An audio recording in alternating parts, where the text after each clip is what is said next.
On this episode of This is Game Boy, no diggity, we gotta bag it up.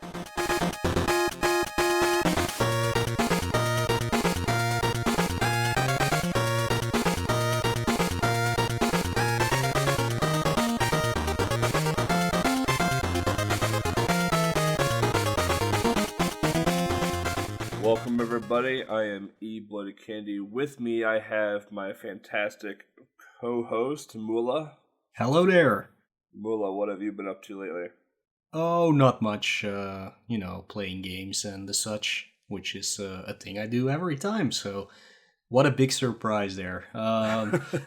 Yeah, I have been playing quite a few games, and even by the time this airs, I will have played a lot more, because we're kind of ahead with our recordings. But yeah, let me talk about what I've been playing the past 2 weeks, I think. It's been since we last recorded, at least. I have finished Castlevania Lament of Innocence, which was a fun game. Like, I really, really enjoyed it. It's a very basic 3D Castlevania game. There's not much to it, but at least it was fun, and that's pretty much everything you need in a game. So yeah, that was fun. Looking forward to playing the next one, which is Curse of Darkness. But in between, and as I'm playing them chronologically from the story point of view, not from the game released, Castlevania 3 Dracula's Curse is in between them, so I have to beat that one first. I'm kind of scared because that game is hard. It's fun though. Yeah, I played it a few times, but I've never been able to beat it, so we'll see how that goes. I might even check out the Netflix series in between as well, because that's pretty much the same story. So it's a really good anime. Yeah, everybody's... I love it. Everybody's praising it, so I guess I should watch it. And it's not that many episodes anyway, so I'll get through it pretty quick. No, they just came out with the second season, so... Yeah, I think I saw the first one is 4 episodes, the second one is like 6 or 8. Yeah, something like that. Yeah, so yeah, that's pretty quickly to watch. No biggie there. Besides that, like I said last time, I've been doing the Spyro trilogy. Last time I've beaten the first one. Yesterday I've completed the second one, which was not harder, but you can see that they have not completely finished Spyro 2 and 3 yet, hence why they're not on the game disc itself. There's a few bugs here and there that can break the game if you are not careful, but it's always easy to reset the game or something. So it's not that big of a problem, but you can see it's not as polished as the first one is. But yeah, that one is done. Today I've been playing the third one, 50% done or something like that. So I'm just, no pun intended, just flying through those games. It's a lot of fun. It's just a chill game to play, so I can highly recommend it to people. Besides that, I've been trying to play Pokemon Let's Go, but it's going very, very slowly for me.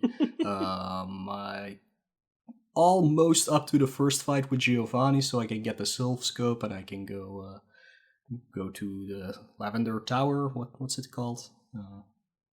Whatever. Pokemon Tower. Pokemon Tower, there we go. Yeah, so I've been doing that. As I was done with Lament of Innocence, I started a new game for my Afraid Train streams, and that one is Resident Evil 0. Also gonna try and play through all the Resident Evil games chronologically, story-wise, which is gonna be a big mess when it comes to the whole part in Raccoon City, because not only does 2 take place there, also 3 simultaneously. Then you have Outbreak 1 and 2 simultaneously there, and Operation Raccoon City simultaneously. So I was going to say, have fun with Operation Raccoon City. That game is... That's a game. Yeah, it looks playable at least, so I guess cool. But yeah, I'm gonna see that I can finish 0 and the first one before Resident Evil 2 Remake comes out, because I'm really looking forward to that game.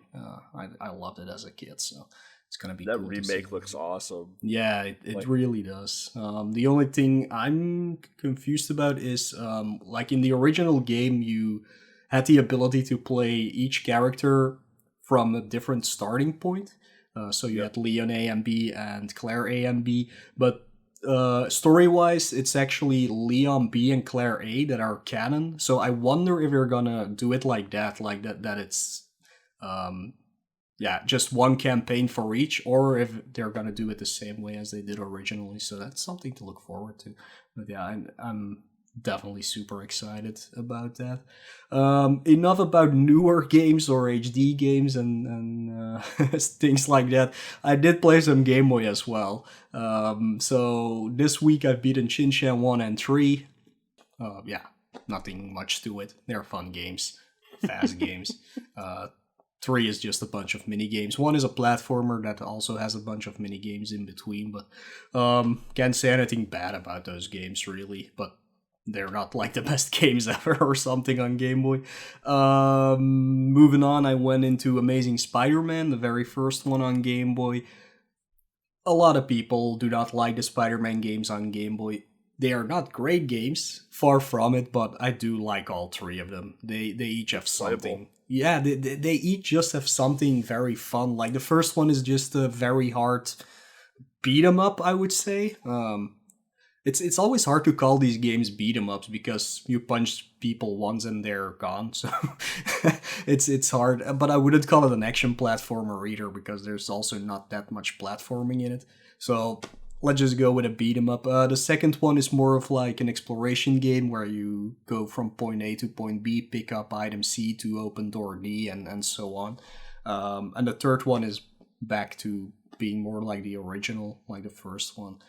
That one is really, really hard, but it's a really fun game. So I don't know. A lot of people hate on them, but I think you should check them out and give them a chance at least. And the last one was Super Bickery Man, which I can only talk about. Like, it's a combination of Sailor Moon on Game Boy and E-Sparks on Game Boy, so it's a weird combination, but it's like a super fast game. You can only get the true ending when you beat it on normal mode, which is not that much harder than easy mode. I played it for an hour, so it's not that hard. It's pretty cool. If people like Japanese only games, can check them out, I guess. Man, Sailor Moon and E-Sparks? Yeah, it's like the sprites are like Sailor Moon, like very big sprites. Most of the times you can just walk past all the enemies and the levels if you know where to go. This one is a little more exploratory than Sailor Moon, not just left to right, but sometimes you have to find the correct door to enter. And there's like a few items you can get that actually help you instead of just refills for your health. You have to be a little bit more careful. But the fighting system is more like E-Sparks, where if you have enough power, you transform, and then you can fly, and then you can shoot from your sword. And the bosses are also a little bit more tailored to strategy than just hitting them when they're hittable. Oh, yeah, I don't know. It was a fun game. It's nothing special. It's not a super great game, but it's definitely something you can check out if you're like bored for half an hour. Oh, I'll have to check it out. That sounds like a good game. Like, I like Sailor Moon and I like E-Sparks, so... Yeah, both are... Yeah, I think it's definitely in the line of those games. E-Sparks, of course, is a really good game, even though the sprites are also kind of big, and it's sometimes hard to see if you don't know where the enemies are in advance. But besides that, E-Sparks is one of my favorite games on Game Boy. This one is less than that, but it's still good. So yeah, that was me. What have you been up to? Let's see. Pokemon. I beat Pokemon Let's Go. I don't know, like 2 or 3 days after it came out. I was very underleveled when I beat it, but I'll get more into that when we do an episode about it.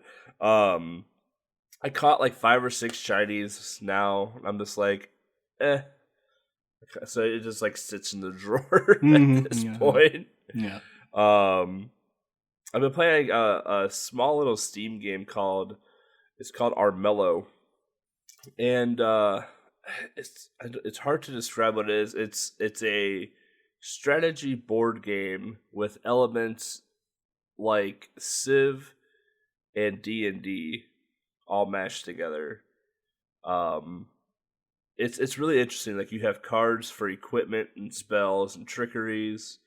You have a board with terrain on it, so like you have plains, you have forests which can stealth you at night, you have mountains which gives you defense, swamps which takes away health. Then when you're fighting sequence, you have dice to roll for attack and for defense, and it's a pretty cool game. I've probably poured like 40 hours into it already. So definitely a game I'm too dumb to play.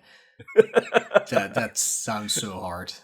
It's not though. Like, I don't know. It's pretty fun. I'll say that I've actually played Game Boy games recently, surprisingly or not. I played Side Pocket.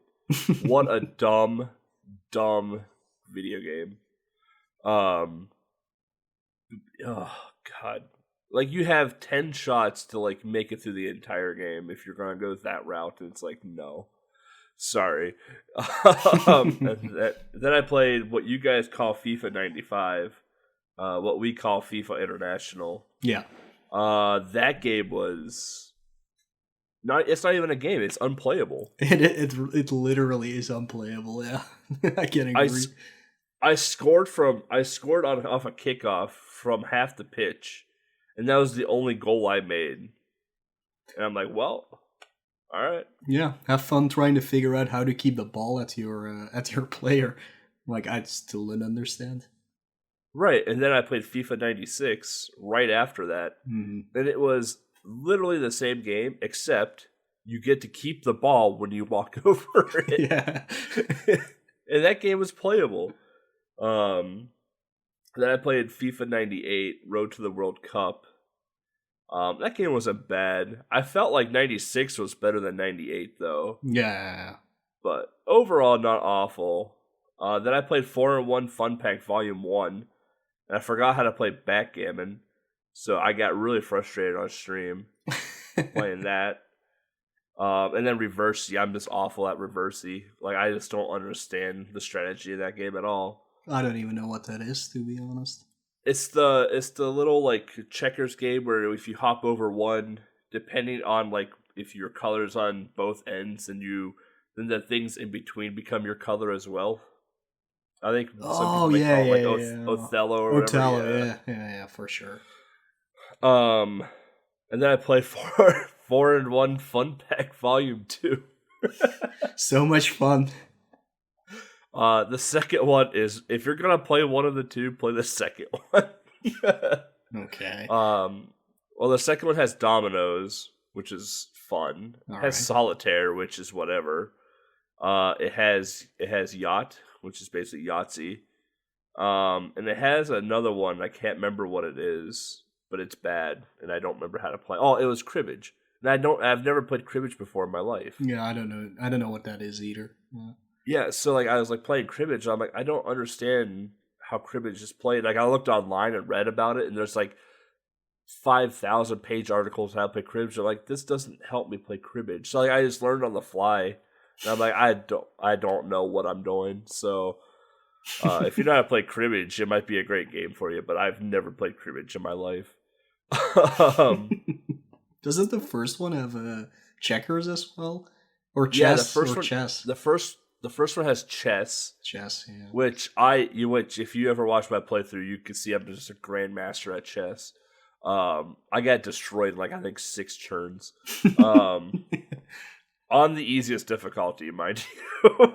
Yeah, I'm not looking forward to playing all the chess games for Game Boy, because I have absolutely no idea how to play chess, and I have been in the past.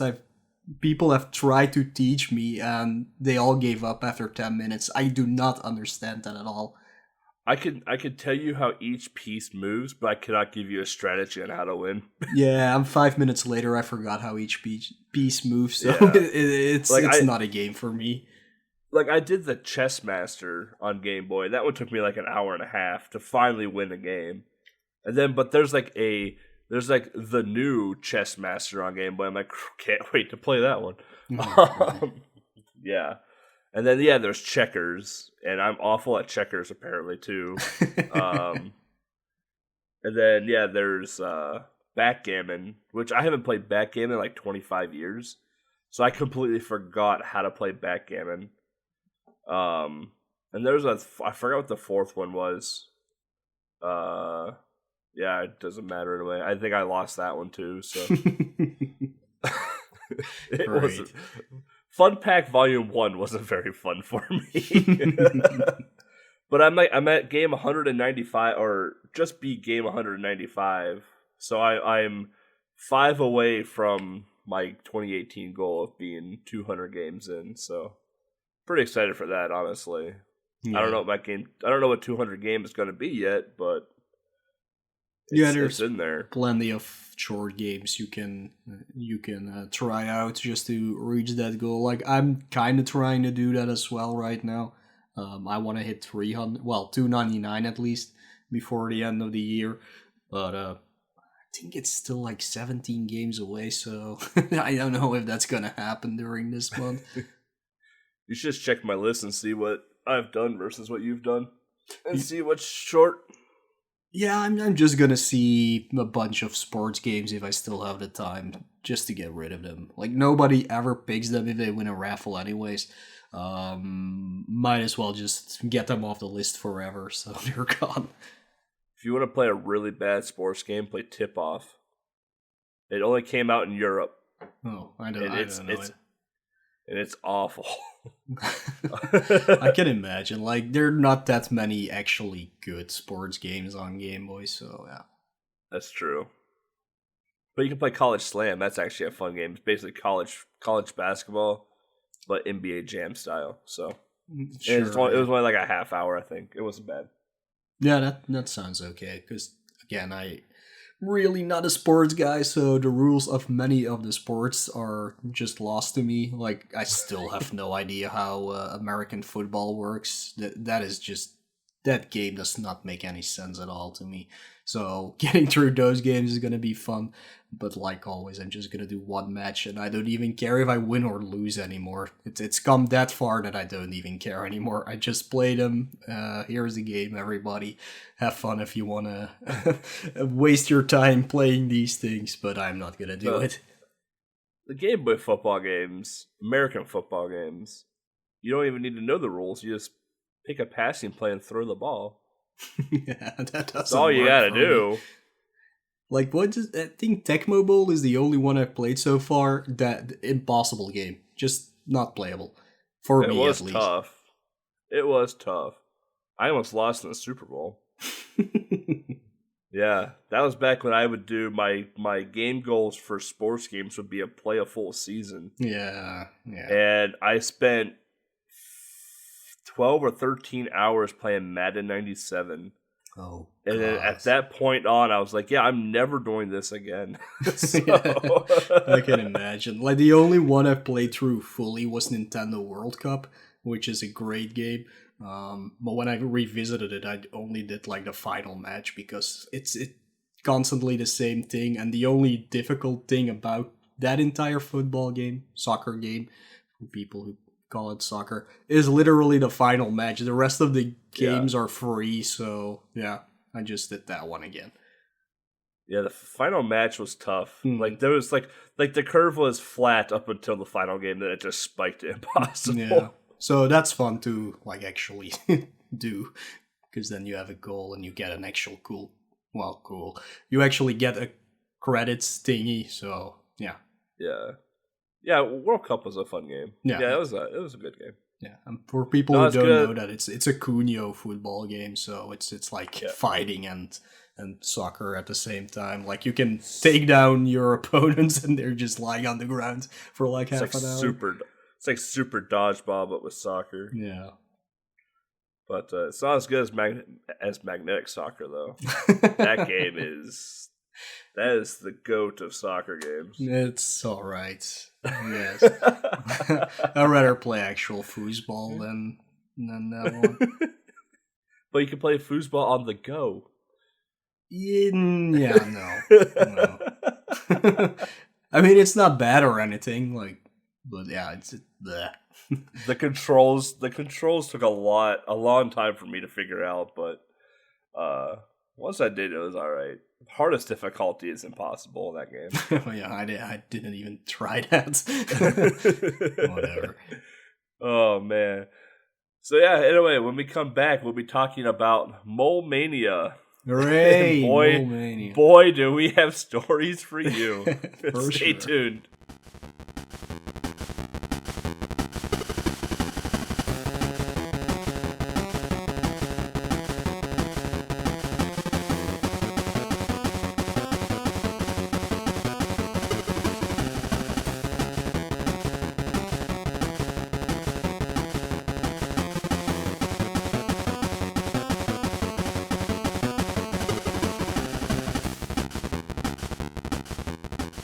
Alright, welcome back everybody.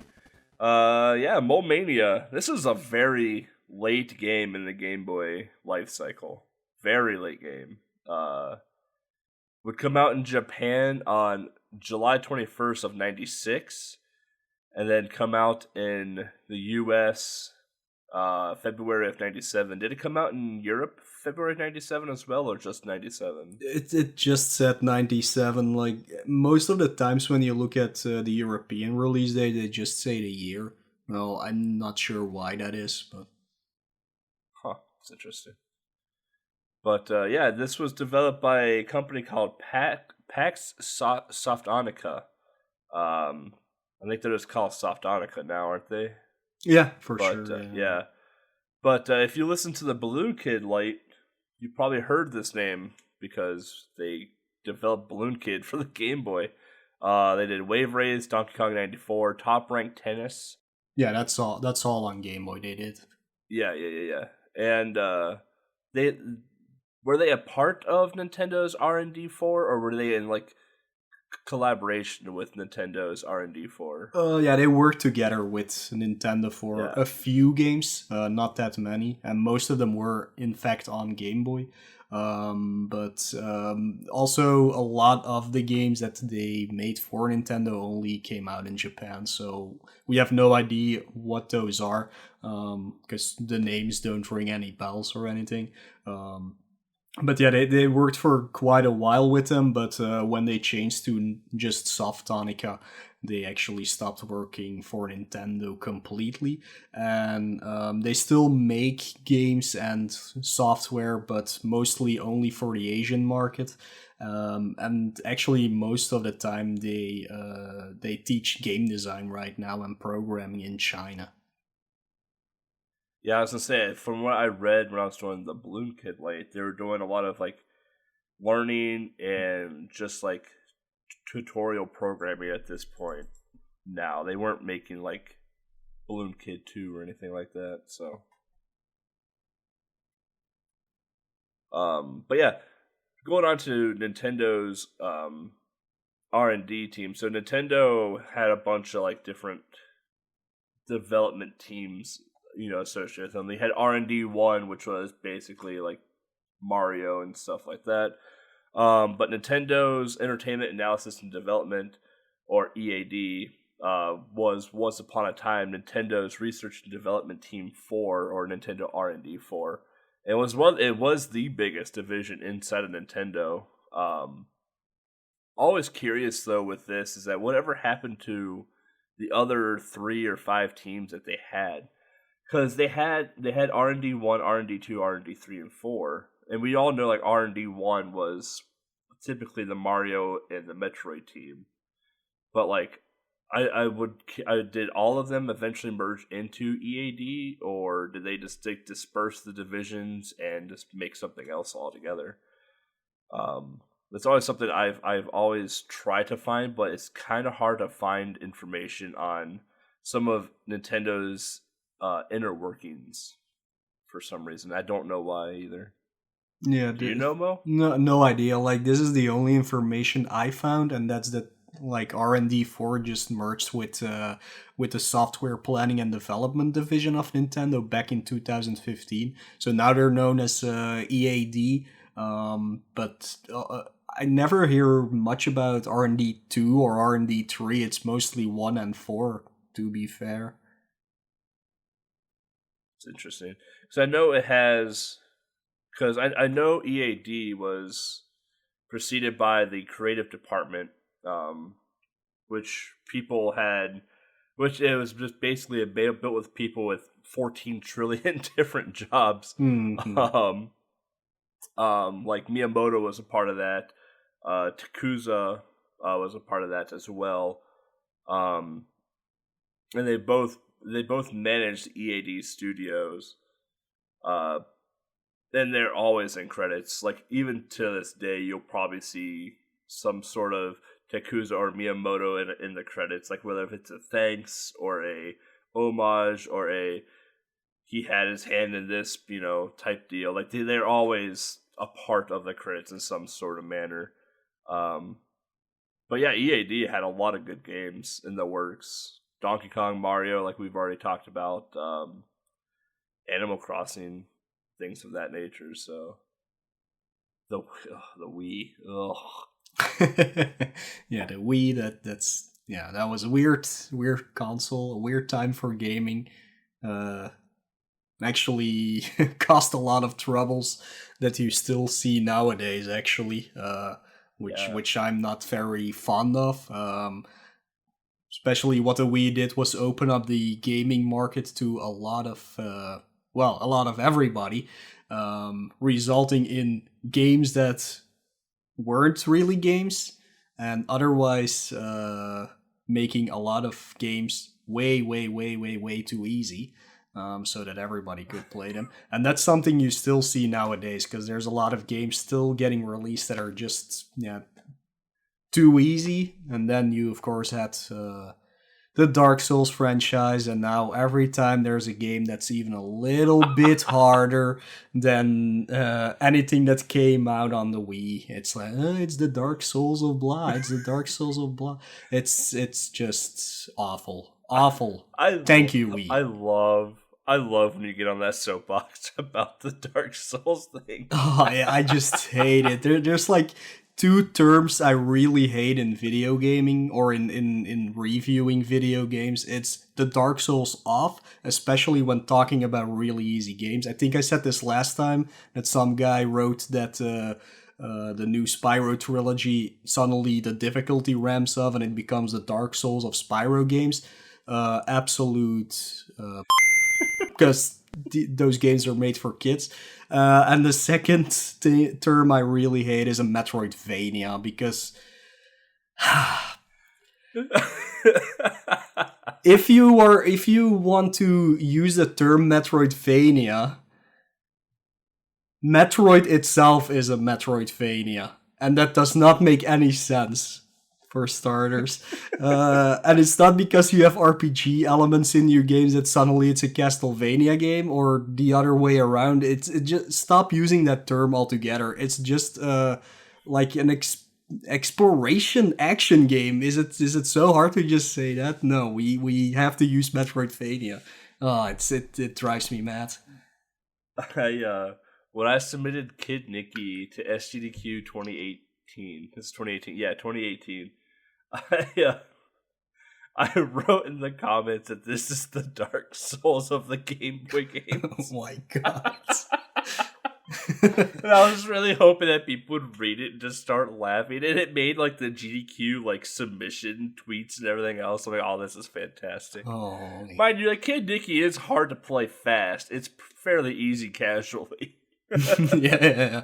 Using the term the Dark Souls off in a funny way is actually, well, funny, but using it to describe everything that's harder than hitting a ball with a racket it's going crazy. They use it for everything now, so yeah, it's like really sad. Spyro wasn't that hard of a game. Like I played Spyro as a kid, and if young EBC could do it, anyone could do it. Mm-hmm. Because I didn't even play video games that much when I was a kid, unless it was the Game Boy. So, I mean, like, I was able to do Spyro and Crash Bandicoot. I would say Crash Bandicoot is harder than Spyro. Oh, no. In my for opinion. sure, yeah. So, yeah. sounds like that person just didn't grow up playing video games, or playing the wrong video games, rather. Mm-hmm. Still curious how Rare's going to handle Battletoads, though. Oh, I hope they make it so hard that nobody can play it. Just because that's what it was. You had to take your time. Yeah. You had to take your time with the game. You had to learn how to play it, and I think that's still a market that can be very good to make games for. Sadly, it will not sell well by that point in today's standards. It'll sell well because it'll be called Battletoads, but yeah. That's about it. Like Mega Man 11, for example, like had 3 or 4 different difficulties, and if you played it on the easiest difficulty, you had to try and die. Like I played it on the easiest difficulty. I did a speed run on the easiest difficulty, and I accidentally fell into a pit, and I was like, "Crap!" And then I got lifted up with beat and put onto a platform. I'm like, "What?" And I'm like, "Oh!" And I accidentally like fell off a platform onto the spikes that instantly kill you. No, they just do 1 damage to you. I'm like, what? I'm like, you can just slide through everything. Like, there's no danger on easy mode at all. And I'm like, okay. And I was just like, this is completely different than my normal playthrough I did on normal. Like, normal, I was like getting frustrated and almost throwing my controller, but didn't because the controllers are expensive.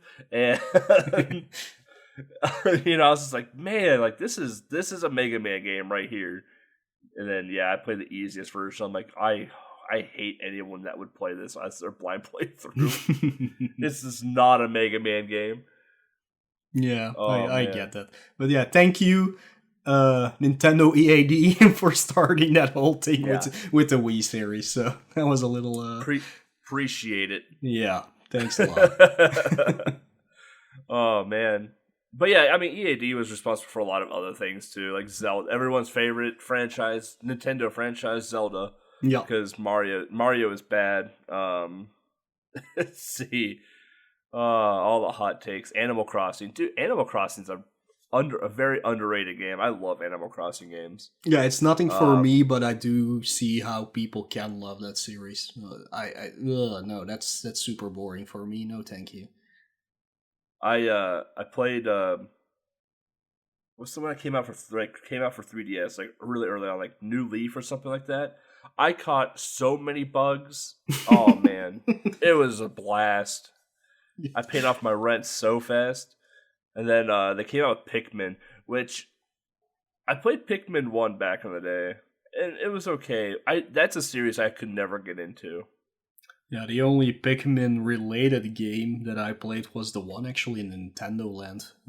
When Wii U came out, you got Nintendo Land with it, at least at the start of the release. And they had like a mini-game based on the Pikmin series, so that's the only one I actually ever played. I don't know much about Pikmin besides that. Besides simply, what's his name? Oliver. Yeah, Oliver being a character in Smash, of course. Probably one of the hardest characters to play with. Like, I don't even understand how to deal with this. So, yeah, I forgot about Nintendo Land. I completely forgot about that. Yeah, everybody forgot about it. That's why the Wii U didn't sell well. Yeah. Huh. Yeah. Pikmin was a series I never got into. Like, it's fun to watch. Like, I'll watch speedruns of it, but it's just a game I just never enjoyed. Like, I enjoyed it, but it just never was on my radar to play it again. But moving on, Mania was published by Nintendo, so obviously Nintendo would have their hand in publishing. I mean, they worked on it, so. But it was composed by Taro Bando. I don't know how to pronounce his name. I'm really bad with names, by the way. Sound engineer who works for Nintendo EAD. He's done things. He's done Animal Crossing. He's done Mario Kart. I believe he helped with F-Zero and obviously composed music for Mania as well. Yeah, he's not that much of a composer. He only actually did Mania and F-Zero X. He's actually mostly known as a sound engineer, and he just works together with Nintendo for a lot of games. So But yeah, Oh, these sure. 2 games he actually did compose, so those are the only ones he ever did. He supervises now, isn't he? He's like a sound supervisor for Mario, isn't it? Yeah, indeed. Yeah. But yeah, one thing I didn't write down specifically. This game we're talking about, Mania, is basically the brainchild of Miyamoto. So um, he totally came up with the entire concept, basically, of this game. Thanks, Miyamoto. Yeah, Appreciate it. But yeah, so this is where I always let Mo do all the talking because I'm awful at describing plots.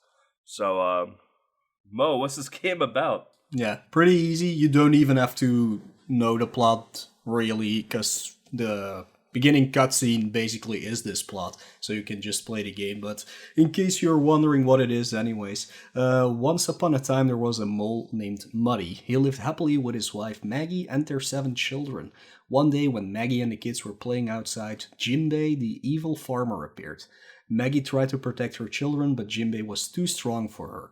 Muddy came home to find a letter from Jinbei telling him the news. Muddy left for Jinbei land to get his family back. So yeah, pretty typical plot thingy. A farmer is angry that moles are wrecking his garden, I guess, because that's not never explained, but I guess that's where the idea comes from, at least.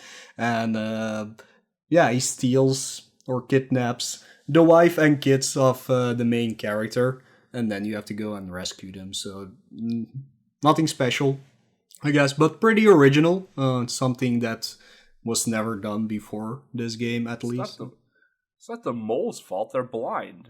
They don't know where they are. Yeah, sure. Yeah, but yeah, yeah, it's original. Like it's a cool concept to start this game with, because the gameplay is highly based upon the story of how moles actually go through their lives. So yeah, it makes sense. Yeah, besides that, there's not much to it. You just go to all of the stages in Jinbei Land. I don't know why he has his own land. Um, like, that seems a little bit weird, but yeah, for sure. Why not? Get your own land, I guess. Uh, it's like Mario Land, in Super Mario Land. Why does he have his own island? Like, it's just crazy. Oh boy. But yeah, when you start the game off, he gives you a nice little letter. He just rubs it right in your face. Just, hey, I stole your wife and kids. Come get me. Yeah. You get the letter in the game itself, or you can also find it in the manual, actually. Yep. But yeah, it says, "Dear Muddy, ha ha ha! I have kidnapped your wife and kids. If you want them back, you'll have to find them in Jinbei Land. I'll be waiting for you, Jinbei." Jinbei Land. Yeah, Jinbei Land, sure. Oh boy. What if that's his ranch? Actually, you never see a ranch, so that's even weirder. No, you don't. Where is his ranch? For it being a farm, there are a lot of rocks. There are a lot of other things I would worry about, such as like the alligator things in the first world. And the only thing that they're growing is cabbage. Yeah. Seems like a bad farm. Yeah, it's pretty much the farm you start with in Stardew Valley. It's a complete mess. It is. That's his land. That's Jinbei Land. It's the precursor to Harvest.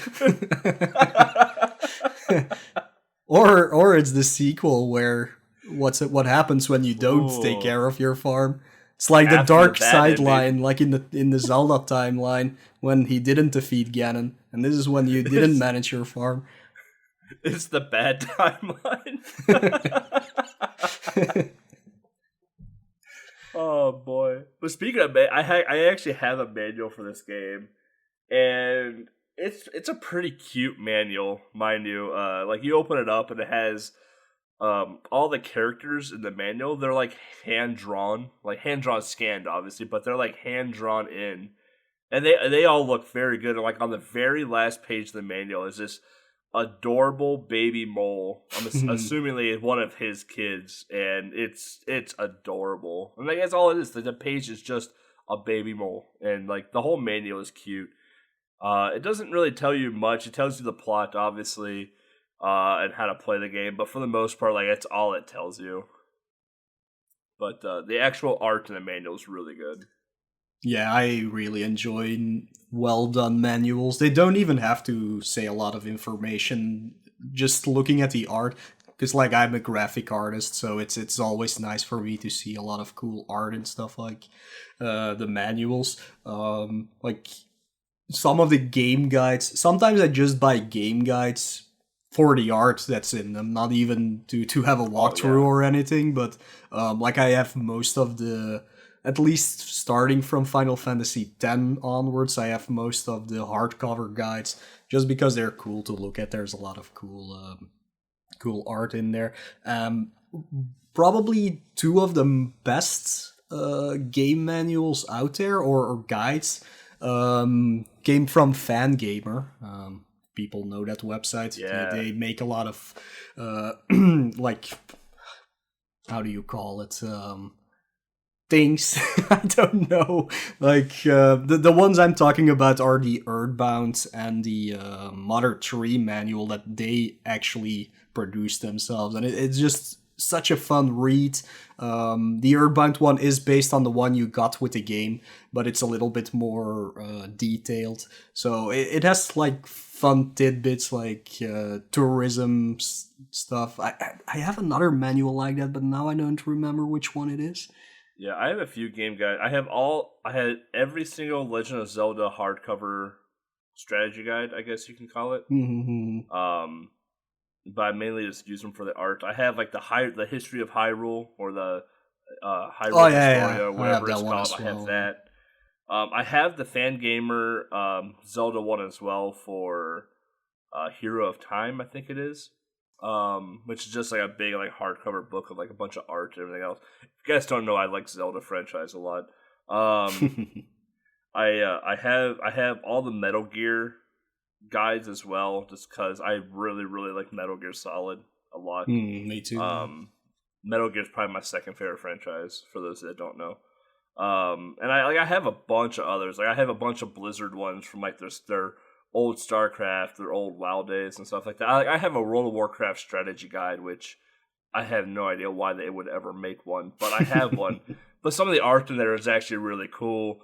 It takes you back to the roots of Warcraft type stuff like that. So like it's always fun for me to go back and look at some of those things. And like I studied art in college, and so like art for me is a really big part of my life. So I like to have a lot of nice video game art throughout various things in my apartment. Me too. And those books are like just the art books. Like I have the Mega Man 25th anniversary art book. Those are like fun books to have on your table in the, we call it a salon, but in the living room. That's it, on the living room table. When you have, I was like, I don't know what a salon is. Yeah, when you have people visiting, they can just like pick up the book and look through it. Like most people just have magazines and tabloids on them, but I would rather look through an art book. So yeah, if I visit you people sometime, just make sure you have some cool video game art book lying around that I can look at, because I'm not much of a conversationalist, so it will get boring. I'm trying to figure out what a magazine is nowadays. Yeah, like a TV guide or something. Those are the kind of things. TV guide. Oh man, people still watch TV. I don't. You really live in the 90s. Yeah. I have a Yu-Gi-Oh TV guide. I'll put on the coffee table for you. Yeah, that's cool. Oh boy. But yeah, like talk more about like Jinbei Land. Back to that. Like gameplay in this game, I mean, it's an action puzzler. You know, you gotta work your way through. So like every world has, I don't remember how many quote unquote stages or areas. It depends on the world. I think the first Did starts it with vary? Okay. like 4x4 or 5x5. And it goes on to I think stage 5, and then it's a 5x5 grid, a 6x6 grid, a 7x7 grid. And that last one Okay. is too many rooms. It's too many.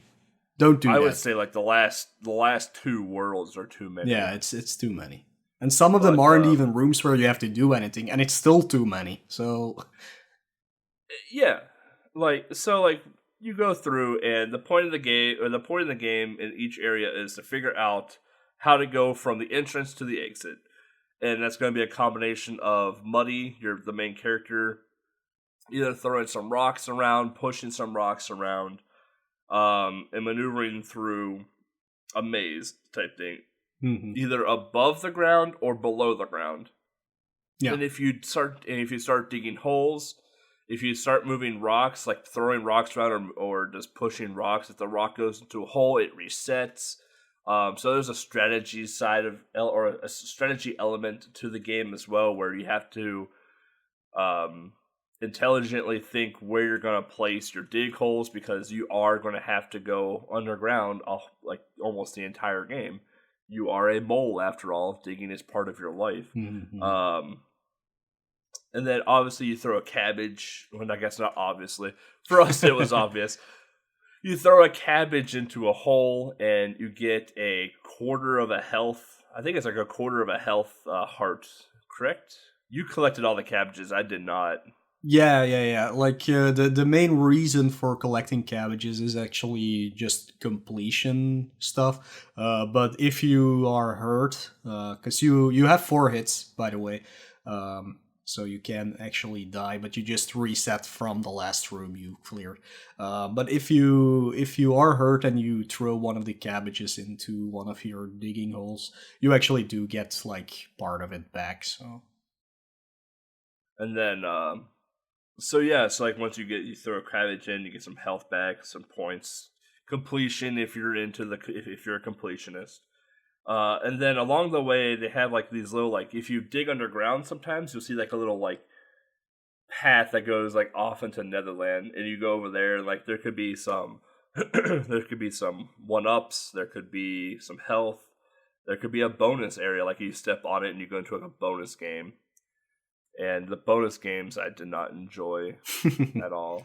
yeah, the game has a lot to offer gameplay wise. Like, it is a puzzle game for sure, with a lot of interesting mechanics. To be fair, like knowing how to get those. I guess they're iron balls.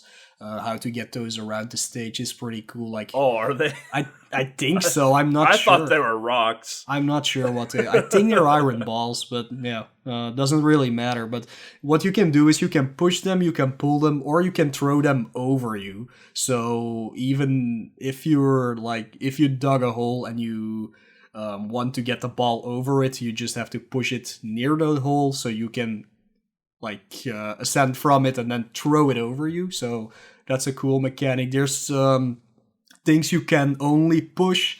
There's pipes that automatically let the ball go somewhere where it's pointing at. What else are mechanics? There's a lot of them actually in this game. There's like spikes There, you can't climb on, but the ball can go on them. It's yeah, you can't dig in certain areas. Like if you try to dig, like Muddy's face just looks like you just dropped an anvil on him. If you're underground, you can actually poke your nose up. So instead of like committing completely above ground, you can poke your nose up and see if there's any dangers like coming into your way, which is actually quite useful throughout the game, especially on the anvil boss. yeah. And then you have parts where or not parts, I guess you have enemies that will either walk around the proximity of the stage, which were Mo's favorite enemies to deal with, because they were always in his way. Yeah. And then you had like enemies that would only be underground, and if you dug a hole up on their path, they would jump up and walk above ground, and then jump and then go back down underground. Those are, in my opinion, the worst enemies to deal with. Yeah. They only appear during the last two stages. What this Yeah. game does well is each world introduces either a new mechanic or a new type of enemy you have to deal with. So it always definitely builds up towards what you can expect. The first room you encounter a new mechanic or a new enemy is always super easy to deal with, just as a tutorial for it. And later on you just get different combinations of older mechanics or older enemies and newer enemies. So they definitely do a good job of providing you with good rooms to deal with, at least. Yeah, I would say like the difficulty curve for this game is almost perfect. Like it starts you off very basic, teaches you like the basics of the game and how to get around the game, and then whenever a new world, whatever time you'd enter a new world or get past the first, get past a checkpoint, which we can talk in a minute about, um, it would tell you like, oh, hey, here's an iron ball. Apparently, is what they're called. You push it to the lock to open it up and progress to the next stage, or hey, here's a cabbage you've never seen before. This is what they do. Like it tells you along the way if you take the time to read the signs. Like it doesn't Yeah. handhold you per se. Like it doesn't put up a pop up saying like, oh, with this item you do this. Like if you don't read the signs, you're probably not gonna know what to do unless you just want to brute force stuff like I did in my playthrough. Um, the signs are there for a reason. Some of them are pretty dumb. Most of the time, they're actually quite useful. But I would say like the difficulty curve of this game was near perfect until you got to the last world. Yeah, well, And the only another. reason, Yeah, go but ahead. the only reason it wasn't perfect is because it was just too damn long. Yeah, for sure. Something else the game does is it's not a ramping up difficulty even throughout the game. Like a lot of puzzle games, you start with the easy stages and you move on to the very hard stages very quickly. What this game does is it has hard rooms in each world, but it also has some very easy rooms in each Yeah, world. And what they usually do is, like, you start a world, you get an easy room, a harder room, an even harder room, and the hardest room, and then you get a checkpoint, and then it kind of resets. That's basically how the flow of this game works. But yeah, again, each world you go into, you get more and more rooms to deal with, resulting in 49 rooms you have to deal with in the end. And basically, you have to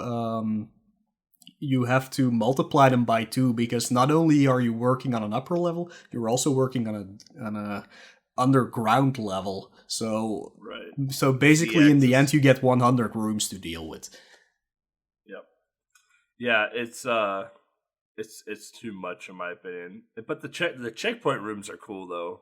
Like we've talked about them twice now, or at least introduced them twice now. Like the checkpoint rooms, once you walk in, like every world has its own music, which is already a breath of fresh air for a Game Boy game. But when you go into a checkpoint room, um, the music completely changes. It's almost like a calming elevator esque type music. And there's an old mole there with a wheelbarrow and a heart inside of it. And you just talk to the old mole, get a heart because that's how you heal up. Then you go into the next section of the game basically. Um, can't dig anywhere in the checkpoint zones. I don't believe. Don't think Uh, so, no. I don't think you can. So it's just a place where you can take a break. That's like your save and quit section, basically. Or if you're hurting on health, that's where you go heal up. So typically, what you do is you do like a few rooms. You probably got your butt kicked a few times, in a couple of those rooms because some of those the problem I had with some of those rooms is you have too many enemies along with a difficult puzzle. Hmm. So your brain and your eyes are trying to figure out the puzzle, all while like your fingers are trying to avoid the enemy, so you have just a lot going on in certain rooms, and sometimes you'll walk out of there with like a quarter of a health, a quarter of a heart. So you have to backtrack through 5 rooms to get to go back to that checkpoint, get your heart, and then track through those 5 rooms again just to keep progressing through. So there is a decent amount of that in like the later worlds. That's where I started getting frustrated. Was when I was trying to like do like 3 things at once in a video game. Yeah, I get you completely. Yeah, and we'll definitely address that more when we get into our section with our thoughts. There's like 2 more gameplay mechanics, I guess. One is kind of also a completion thingy, but in each of the world there are 4 items hidden. One is a heart refill you can use. One is the map. And I kind of forgot what the other 2 were, but I have no idea. Yeah, there's like 4 items you can use in the world if you want to go look for them.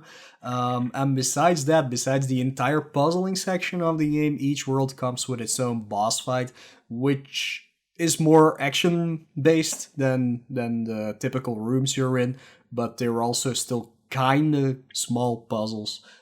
Figuring out how to actually beat the bosses. But I guess that's what most bosses are in games anyways. You have to figure out the pattern and make it your own so you can actually beat them. So yeah, those are 2 things that also come with this game. And we talked earlier about the bonus games. Those are a little bit different than the rest of the game. The bonus games, you're trying to get all cabbages into your mole holes, while Jinbei is chasing you and trying to stop you. And it's like a 1-minute timer. Each time you get hit by Jinbei, you lose 5 seconds. And I think there's always 8 cabbages or something you have to try and get in the holes. I'm looking at the manual right now to see if I can figure out what those hidden items were. And every sprite has a crazy name to it. Like Asin... Snake face. And then the rabbit is just simply called Rabbit. All right. Oh man, that's... Oh, and then the anvil boss that we talked about earlier, his name is Fun Ton. Right, yeah. Fun Ton, yeah. Oh man, that's so good. What good names. The menu has a lot of options to it, which is kind of unusual. So you have, if you've collected the map, you have access to the map. Yeah. Locator, so it just tells you where the boss is, where the bonus stage is, and where the life recoveries are on the map. The compass in Zelda. Yeah. Recovery, which is a potion to heal yourself. Yeah. There's a give up button, which automatically go to the next stage. Don't use it unless you have to. Yeah. Number of cabbages dropped, so how many cabbages you threw into a hole. Bonus stage cleared has a pentagram symbol, because they are the devil. Time spent playing the current level. That's kind of interesting to have. Yeah. And then if you don't have any items, no items will be displayed. And then there's more. There's more. There's an exit. There's a select exit to return to the game. There's an escape, so go back to the last cleared stage and try again. And return to the level select screen. The clear percentage for that level will be displayed. Yeah. So there you go. There's a lot. There is a ton. Like, and the menu's not like crowded by any means. Like, they did a very nice job organizing the menu and making it usable. Like, it sounds like there's a lot, but they actually did a very good job like organizing it. Yeah, it's pretty good. Like, it's a good game. Like, can't say anything bad in that regard. But it's very polished. It works well. It has great music. It has great graphics. But yeah, being one of the latest games on Game Boy, it would have been very sad if Nintendo couldn't come up with a quality product anyway. So it better have good graphics. We're coming out in 95. Yeah, for 96. Sure. 96. So, yeah. I've played some doozies from that year, namely sports games. But I have a lot more faith in old Nintendo than I do new Nintendo. So, So, but yeah, let's be like we said, we touched base on some bosses. Like every world has its own boss. Uh, it doesn't play to like a puzzle element, but you still have to understand like base knowledge of the game. Like some of them do require you to go underground. Some of them do require you to understand the push and pull mechanic, things of that nature. But it's more of an action. It's more of a fast-paced action game at that point than it is a puzzler. So it's kind of a cool combination of the two genres. Something you don't really combine normally. Yeah, very much so. Yeah, it's definitely very, very nice. Now on to everyone's favorite part, which we sometimes forget, but but yeah, talking about the cover art of the game. What a good cover art! Yeah, it's really cool. It's very cartoony. It's very, I guess, Nintendo. Yeah, it is Nintendo. It's very Nintendo. Yeah, And it's the same for Japan as it is for the rest of the world. Even though, well, Japan has a different box layout, of course, but it has the same image on it at least. I think most of Nintendo's published games, their box art is it's near the same through all regions. Yeah, the only difference between the Japanese one and the other ones are that you can actually see the sun boss on the Japanese one because it's not obstructed by the Mania logo. But besides that, it's completely the same. Worst boss. He's not fun, no. But he's easy, actually. But yeah, it's a dumb boss. Yeah, he's easy. It's just, if you don't know what you're doing, it could be a long one. Mm-hmm. But like right front and center, we got Muddy there with his cool shades and his unibrow. Yeah, which I just noticed as well. And then you have the adorable little baby mole next to him holding a heart or an apple. That's a heart, yeah. All right. And then in the back you have Jinbei with the hoe. That's the tool, yeah. The tool.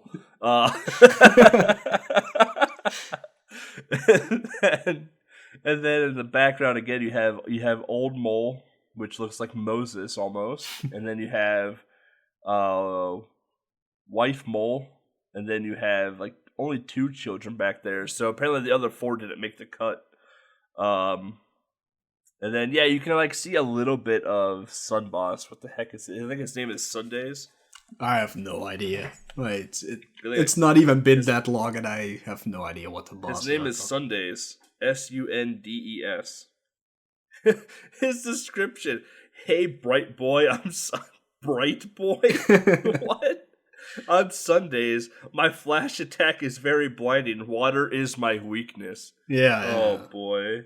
Hey, bright boy. Yeah, that's what we call moles around here. Oh man, but Muddy is like digging out of the ground a little bit. Looks like he's about to scratch his head. It's a cool picture. It honestly meshes extremely well with the gameplay. Like the actual environment itself meshes quite well with the game.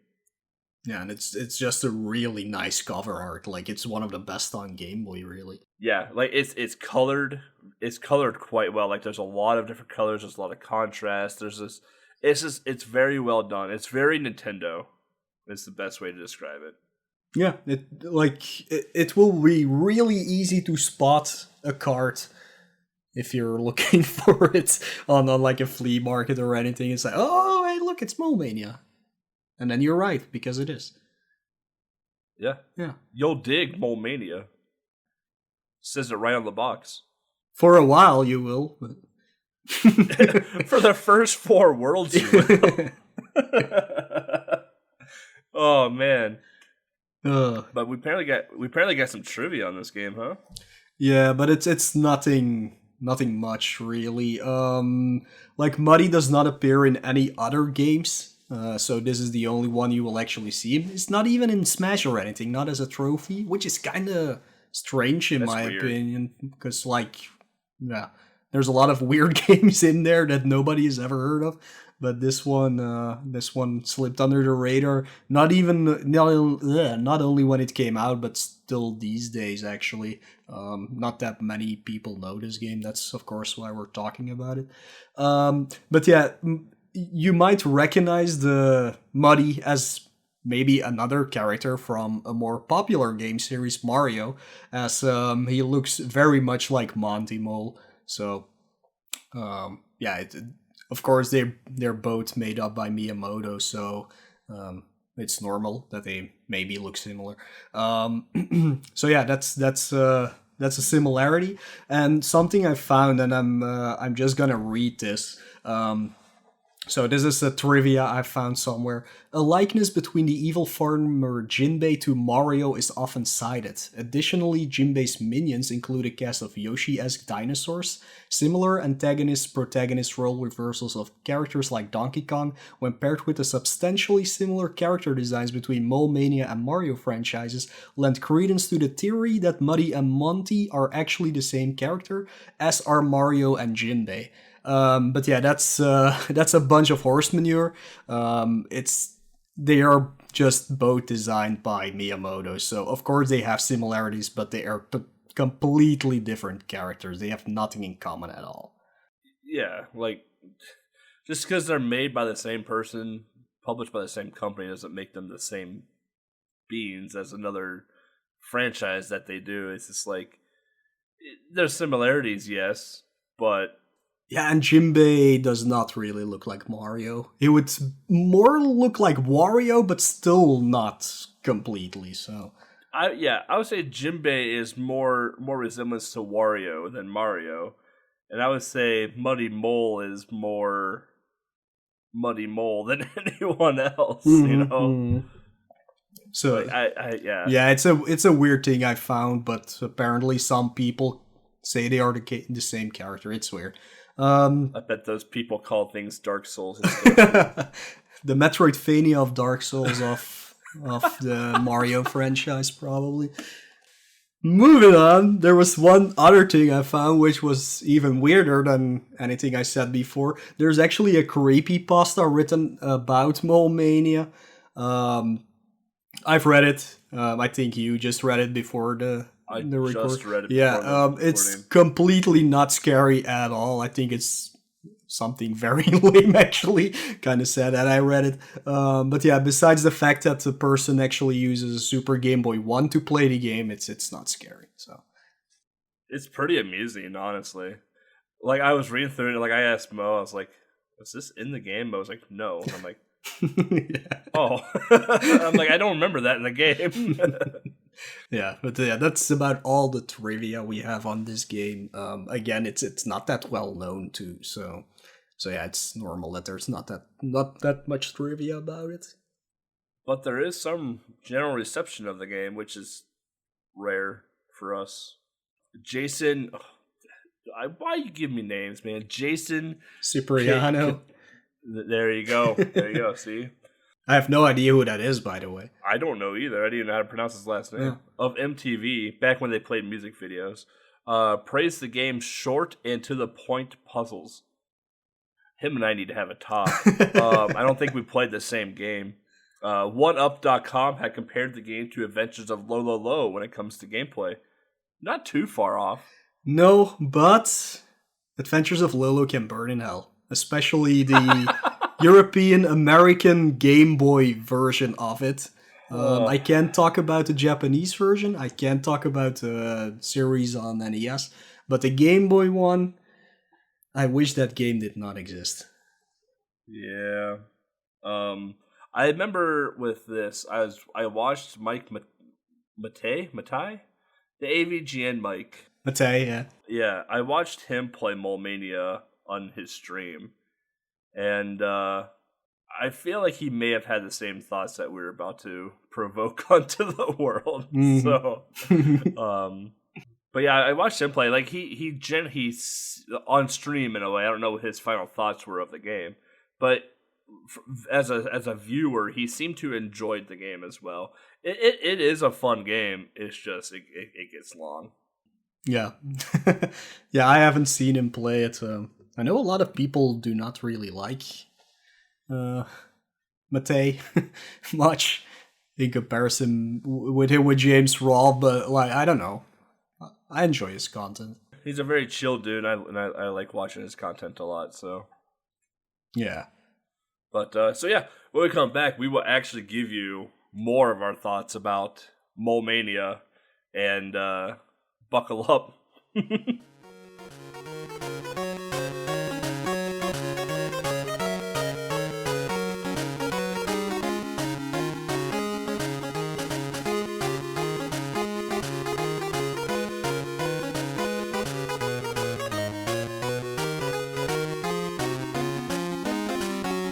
Welcome back, everybody.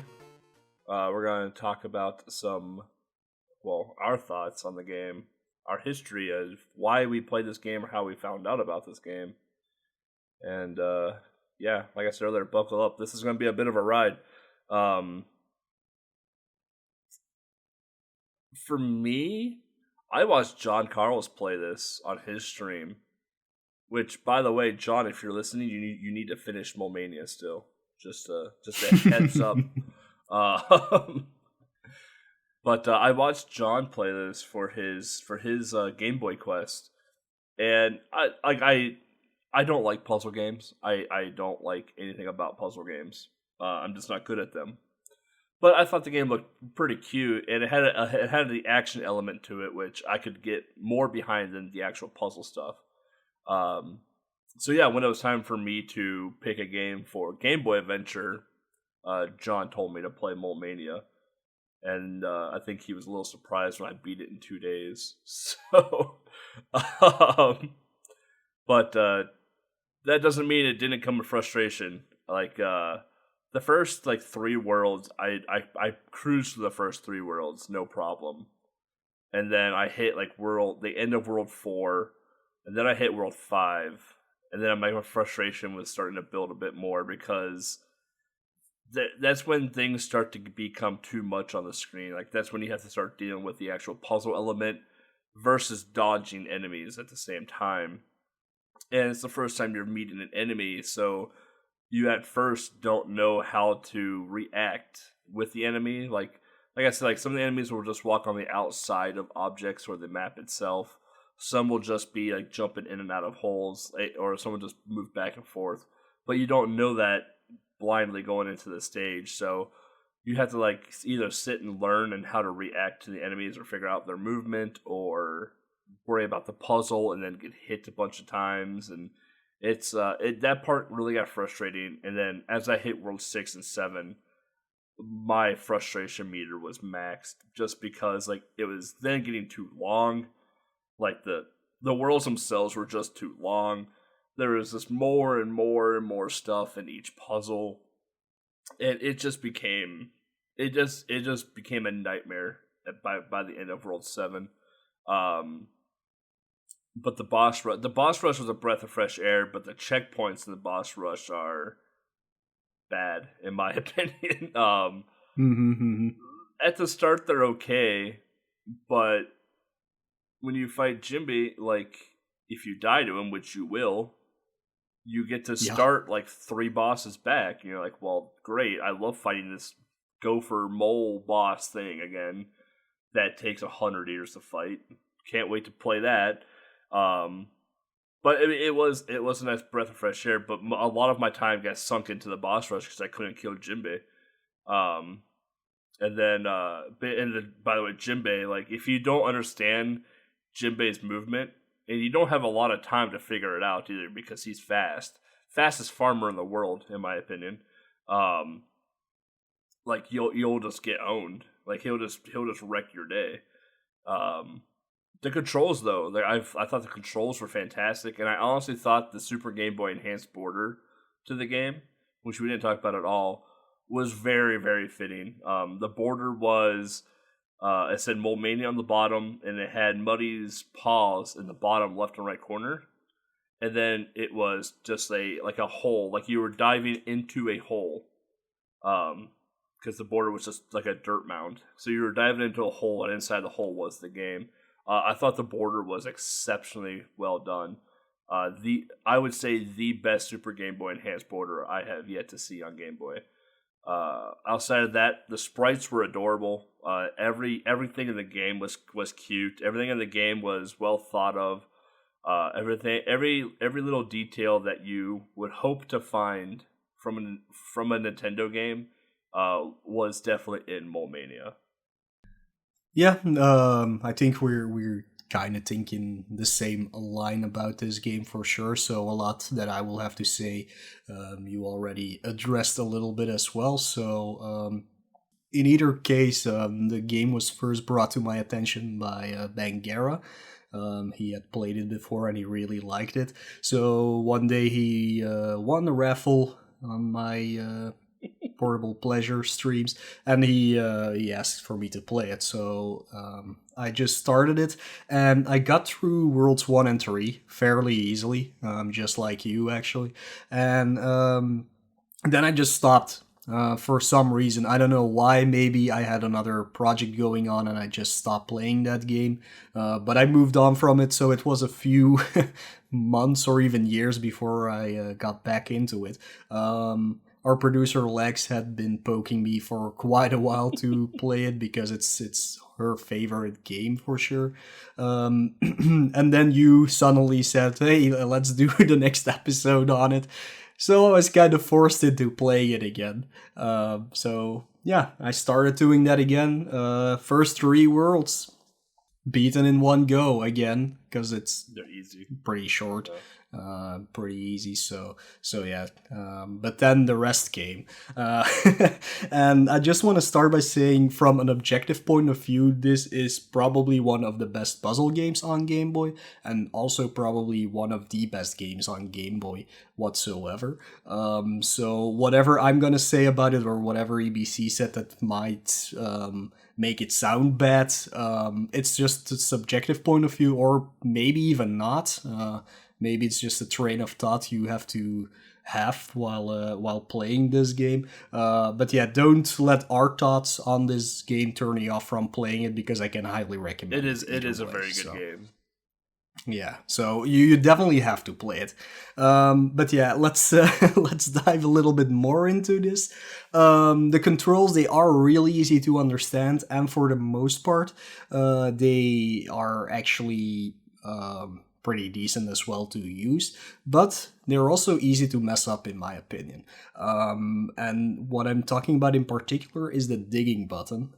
It's just A to dig and A to pop back out again. Sometimes when you're a little bit too fast, or you're holding down the button a little bit too long, when popping out, you just dive back right in. Which can be frustrating if you are trying to avoid an enemy and you mess up your pattern by just diving back into a hole. So that's something you definitely have to think about while playing this game. Don't hold the buttons, just press the buttons. So puzzles themselves for the entire game basically are on a level that are easy enough for me to understand, at least. When I compare it to other puzzle games like Boxel, like Cat Trap, like Adventures of Lolo, some of the puzzles are just of a level I cannot grasp. I said it earlier during our intro. I cannot play chess, and the main reason because of that is probably because I cannot think more than 2 steps ahead of me. So chess is totally out of the question for me, because you have to think 16 moves ahead of you, and some of the puzzle games also require you to do that. This game is not that complicated. It is mostly 2 steps ahead of you. Just figure out a pattern, and once you get it, you can get through it. So that is fine. There was no puzzle really in the game that took more than like maybe 20 minutes to solve for me, and that's pretty good. The combination between the puzzling and the action in the game, like destroying the enemies, is a nice change of pace, but in some rooms, like mentioned before, it results in some very distracting setups. You're trying to figure out the puzzle, but the enemies are trying to kill you, so you have to be very careful. So you have 2 options. Either you find a safe spot where nothing can hit you, and then you try to solve the puzzle, which you can basically do by digging under the ground and then popping your head out without actually making a hole to pop out again. But the problem is you're trying to look at the configuration of the actual puzzle. You're trying to figure out, like, if I do this, then that will happen, and so on and so on. But the constant moving of the enemies around the screen is super distracting. So the other way to solve that is by killing all the enemies. Sometimes messing up the entire puzzle because of it. So it's weird, but it's something you have to decide for yourself. If you have no problems with a lot of distracting things on the screen while trying to solve a puzzle, it will probably not be an issue for you. But for me, it definitely was a big problem in some of the rooms. Yeah. Oh. The problem with the killing of the enemies thing is, like, when you messed up your puzzle, since you didn't solve it, you have to go the previous room into the next one, and all those enemies are back again. Yeah. So it's a waste of time besides being very distractive. So yeah, but yeah, that's my thoughts on that. For completionists, because I'm a completionist, I always like to play games as fully as I can. It's very easy to complete a game. All it requires you is to do all the rooms, get all the items, like the 4 items we mentioned before, get all the cabbages, and do the bonus game in each world, and that gets you 100 points, which is 100%. So it's not that bad. It doesn't take much more time to do it, because usually everything is in your path while solving puzzles, besides the bonus game, of course. Some of the bonus games are easy, some of the bonus games are really, really, really frustrating to get through. But yeah, besides that, it's pretty easy to complete. But as far as I know, you do not get anything for completing the game. I might be wrong about that, because yeah, I just completed it. For me, after the game, I went into a room where I could check the stats for each world. Like all puzzle games on Game Boy or any other system, for me, this game overstays its welcome. It's just too long, sadly, and that's something that happens with a lot of these puzzle games. I think the one I like the most is Daedalian Opus.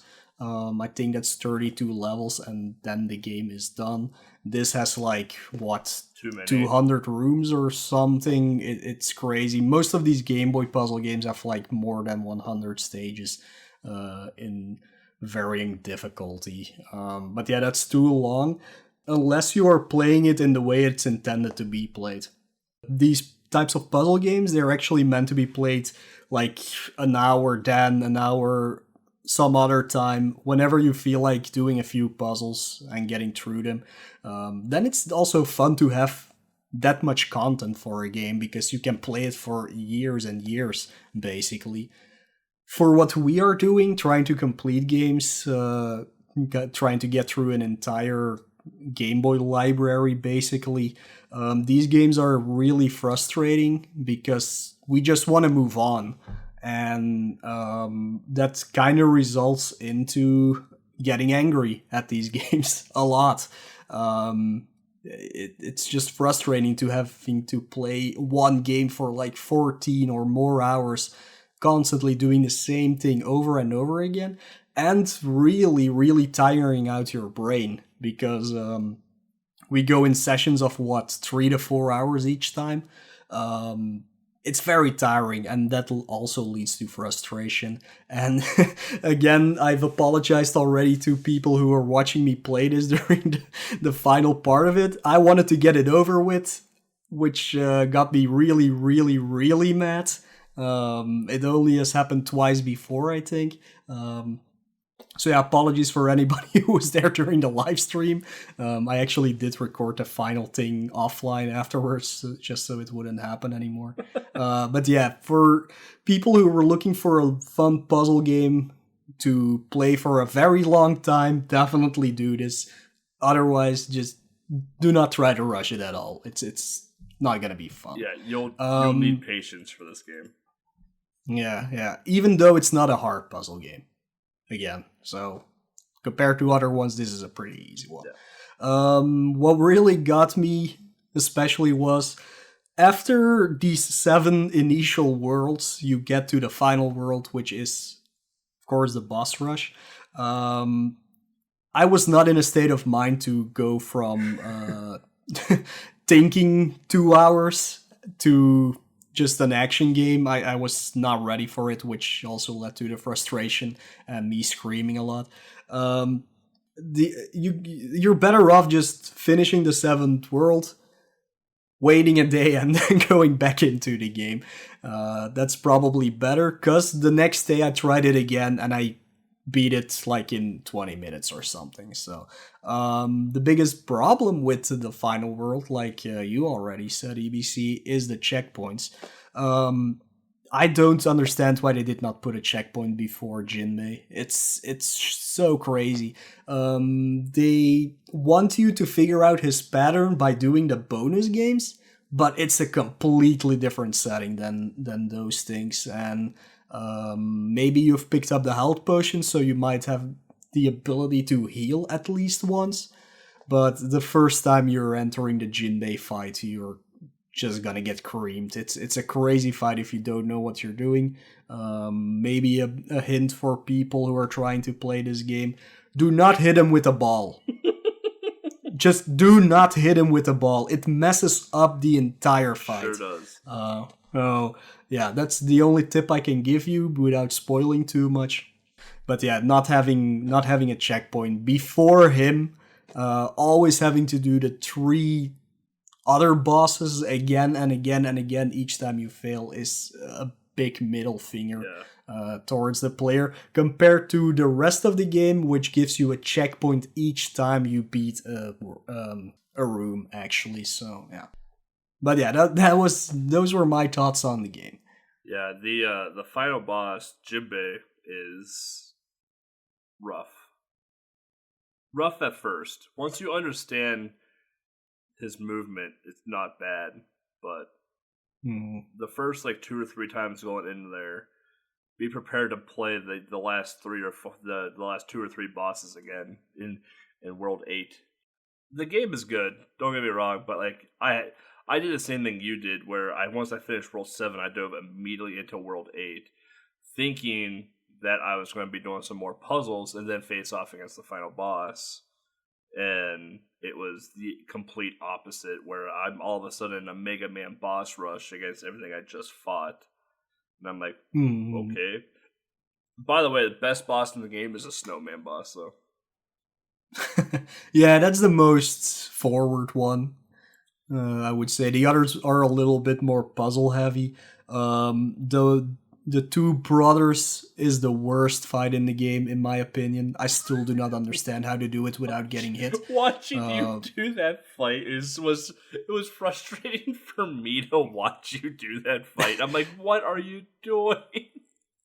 Yeah, I still don't get him. But again, like the first time I went into World 8, I got to Jinbei in one go. I had no problems with any of the other bosses, and Jinbei just literally destroyed me, and I was so that already got me mad, because I had no time to adjust to anything he was doing, and then I had to do the is she a mole? I don't know what is she is. Like, yeah, so you have the snowman, you have the 2 brothers, and you have that other fight.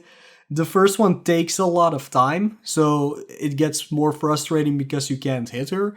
The second one, I just don't understand, whatever. And then the third one is nothing, basically. But yeah, having to do that over and over and over and over, and I couldn't do it anymore. I was just tired out of my mind, and I had to stop. Yeah, like I had a very similar experience. Like I got to Jinbei right away. Like as soon as I entered the boss rush and knew what was going on, I got to Jinbei first try, and then I just got destroyed. And like if you've ever watched me play, like I laugh it off. I'm like, okay. And then like after like the 4th time at Jinbei, like you can visually see my face getting mad and more frustrated at the game. And then it got to the point where like, okay. Like I started like putting my controller down, walking away from my computer to like take a break from the game for a bit, just so I can like recalculate my brain to like do the fight.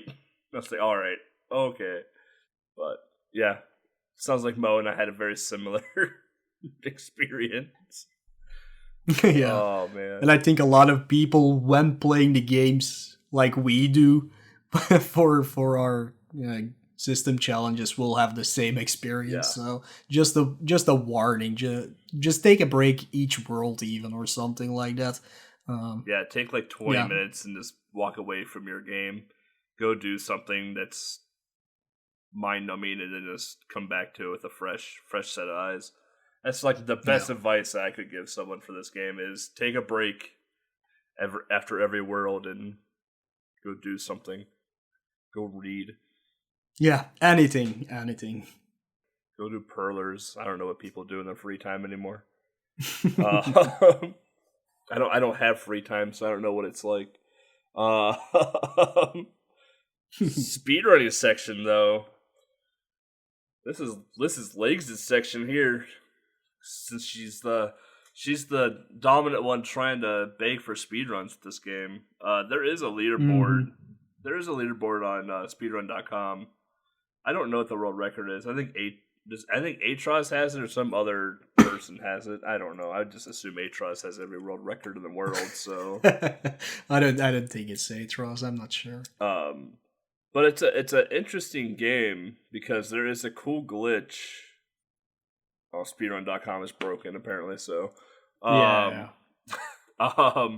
it has two categories. It has an any %, which means for those that don't speedrun, beat the game from start to finish as fast as possible using whatever exploits that you can find. And then there's another category called all levels.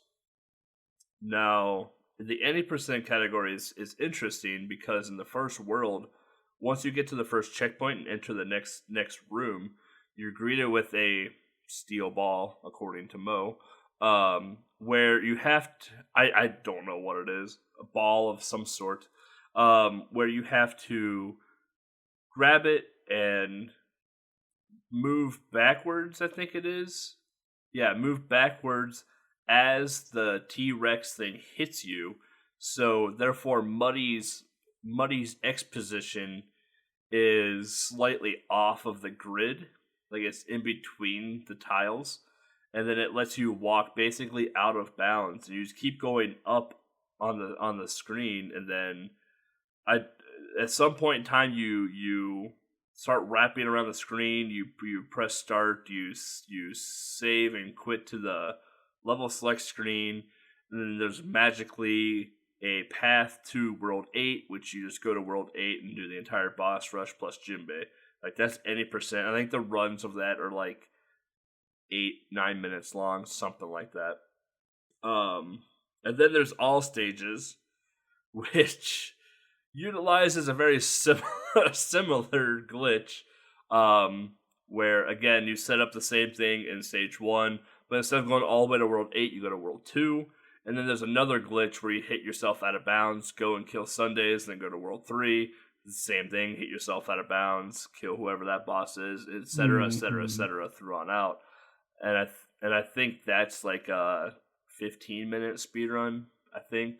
I don't know. Speedrun.com doesn't work for me right now. What I want to start seeing is some any % glitch lists and some all stages glitch lists here. That's what I want to start seeing. Legs. I think those are up though. Are they? And it's only one person who has done them. Was it Legs? No. I don't know the net. Like, if I don't have the site on me, I don't know either. I just tried loading the site and it was broken for me. So, yeah. But I mean, like if you're into speedrunning, like we say every episode, speedrunning is not a prominent thing for this podcast. We dabble in it, I guess you can call it that. But we don't, it's not something that I particularly do much of anymore, nor does Mo. Nope. But it is an interesting speed run. It's a pretty precise speed run as well, because if you do something wrong, you'll soft lock the game or crash the game or do whatever. Like, it's a pretty cool run. I would say if you have a spare like 10 minutes, go check it out. Go try it. it's pretty cool. Yeah, it's also easy to learn. So it's nothing special. It's just knowing how to do the bosses basically in a set pattern. There's some that are RNG, Yeah. but most of them are really set in stone how you have to deal with them. So yeah, it's pretty easy to learn. Yeah. And you don't have to deal with any puzzles. Basically, well, a few, but like 3. they are so simple. But they're not even even puzzles. Yeah, they're just push the thing and yeah, they're just go underground here, come up here type deal. Yeah. So when we come back, we'll talk about some community events coming up, any viewer questions, outro, all that happy stuff. So stay tuned. We neglected to say who the world record holders were for Mania because we are just amazing speedrun people. So we have Runics almost with a grand slam, as what we like to call it. Runics has the world record in any percent with a 9 minutes 16 second real time or a 7 minute and 9 second in-game time. Runics is also the world record holder for any percent glitchless.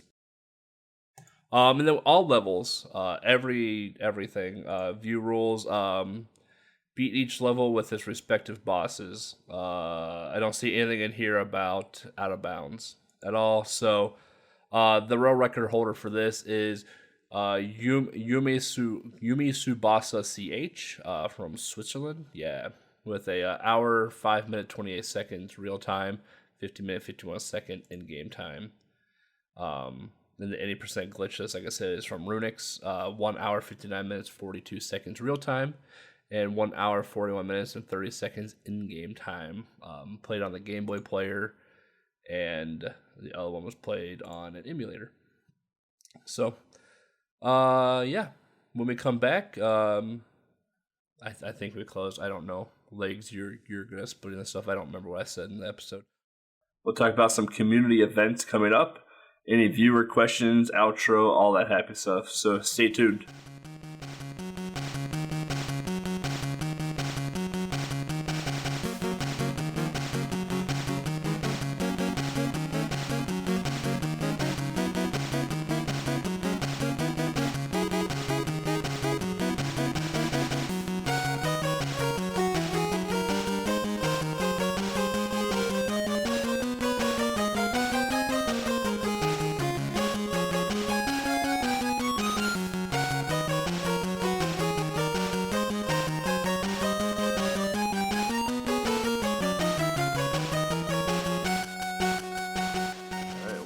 Everybody.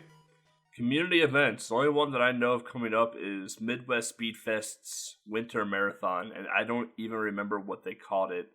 Something like Midwinter Speed Fest, I think it is. If you're interested, go look up Midwest Speed Fest on Twitter or contact Count Gooby. He's one of the admins for it. They have their submissions on speedrun.com. It's a pretty easy process. During the day, if you're from Midwest America, so that's like Minnesota, Iowa, Wisconsin, things like that, you can come to the event. It's at a hotel in I already forgot where. It's somewhere in Minneapolis. I forgot the suburb. And during the day, from like 10 a.m. to like 10 p.m. It's all on-site runs, and then anytime after 10 p.m. to 10 a.m. is all online runs. So those are worldwide runs. So you can be in Europe, you can be on the West Coast, East Coast, you can be anywhere you possibly want to be, and still get a run in. It's pretty cool. It's a pretty small organization, but they're all very, very awesome people. So super recommend it if you're into speedrunning, into submitting for marathons. So when does this take place exactly? February something. Oh, okay. Yeah. Just wondering because when this episode is airing, we're already in 2019. So Happy New Year, everybody. Oh yeah, Happy New Year. So yeah, if it was still in December, that would have been a problem, of course. Because I think when our previous episode comes out or came out for the people who are listening to this, we were talking about Power Up with Pride, which is happening right. Well, No, not right now. during that episode, Yeah. it was happening right now. If that makes sense. Too confusing? Moving on. Oh, here they go. They called it Midwinter Speed Sprinter. That's a mouthful. There we go. Let's see Wow. here. It will take place from February 22nd to the 24th. So, and submissions close on January 22nd. So, lots so of time. you basically have a month to submit. Yeah. It's a good time. Just if you do go to the event, expect cosplay and don't be weirded out like I was with it. So,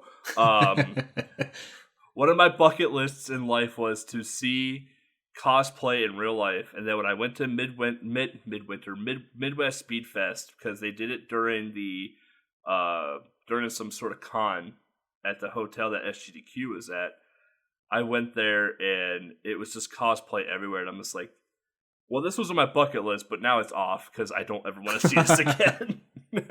Okay. It was just weird for me. I was like, I don't know. I can live without it. But, so we don't have any actual viewer questions, but I do have a question for you. Sure, all right. Why do you think Mole Mania was not well received? I just think it came out too late. The classic Game Boy was quote unquote dying back then. Nobody really cared anymore. I think that will be the main reason. I'm not sure if puzzle games actually ever sold well on Game Boy as well.